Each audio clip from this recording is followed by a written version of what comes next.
KSRTC മാനേജ്മെന്റിനെതിരെ വീണ്ടും CITU സമരരംഗത്ത്. പിരിച്ചുവിട്ട ബദൽ ജീവനക്കാരെ തിരിച്ചെടുക്കണമെന്നാവശ്യപ്പെട്ടാണ് ചീഫ് ഓഫീസിന് മുന്നിലെ CITU സമരം. KSRTC മാനേജ്മെന്റിന്റേത് ഏകപക്ഷീയ സമീപനമാണെന്ന് LDF convener TP Ramakrishnan വിമർശിച്ചു. KSRTCയിൽ മാറ്റി നിർത്തപ്പെട്ട മുഴുവൻ ബദലി ജീവനക്കാരെയും തിരിച്ചെടുക്കണമെന്നാവശ്യപ്പെട്ടാണ് CITU സംഘടനയുടെ സമരം. സൂപ്പർ ക്ലാസ് സർവീസുകളിലെ ഡ്യൂട്ടികൾ വെട്ടിക്കുറച്ച നടപടി പിൻവലിക്കണമെന്ന ആവശ്യവും മുന്നോട്ട് വയ്ക്കുന്നു. തിരുവനന്തപുരത്ത് ചീഫ് ഓഫീസിന് മുന്നിലും മറ്റ് ജില്ലകളിൽ ജില്ലാ കേന്ദ്രങ്ങളിലും പ്രതിഷേധ ധർണ നടത്തി.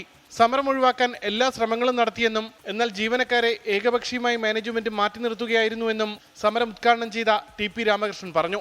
പൊതു ഖജനാവിൽ നിന്നും പണം ചെലവാക്കുന്നത്, ആ പണത്തിന്റെ പങ്ക് പറ്റുന്നവരാണ് ഇവിടുത്തെ എക്സിക്യൂട്ടീവ് ഓഫീസർമാരെല്ലാം.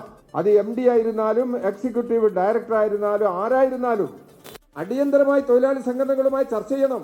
ജോലി ചെയ്യുന്ന തൊഴിലാളികളുടെ സംഘടനകൾ പറയുന്ന അഭിപ്രായങ്ങൾ മുഖവിലക്കെടുത്ത് ഈ സ്ഥാപനത്തിന്റെ വളർച്ചയ്ക്ക് തൊഴിലാളികളെ കൂടി ചേർത്ത് നിർത്തി 2 അറകൾ സൃഷ്ടിച്ചു കഴിഞ്ഞാൽ ഈ സ്ഥാപനം മുന്നോട്ട് പോകില്ല.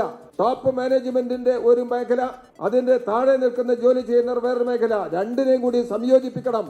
ഈ കുടുംബങ്ങളെ വഴിയാധാരമാക്കിയിട്ട് ഈ കുടുംബങ്ങളെ അങ്ങേയറ്റം പ്രയാസപ്പെടുത്തിയിട്ട് എന്താണ് ഈ മാനേജ്മെന്റിന് നേടാനുള്ളത്? ആവശ്യം അംഗീകരിച്ചില്ലെങ്കിൽ ശക്തമായ സമരത്തിലേക്ക് നീങ്ങുമെന്നാണ് മുന്നറിയിപ്പ്. കഴിഞ്ഞ ഏപ്രിൽ മാസം മുതലാണ് KSRTCയിൽ നിന്ന് 125ഓളം ബദലി അസിസ്റ്റന്റുമാരെ മാറ്റി നിർത്തിയത്. 24 തിരുവനന്തപുരം. ലോകത്തെവിടെയായാലും ഏത് സമയത്തും 24 വാർത്തകളും ഓഗ്മെന്റഡ് റിയാലിറ്റി പാക്കേജുകളും എക്സ്പ്ലെയിനറുകളും വിശദമായി കാണാൻ ഞങ്ങളുടെ YouTube ചാനൽ നിങ്ങൾക്ക് സബ്സ്ക്രൈബ് ചെയ്യാം.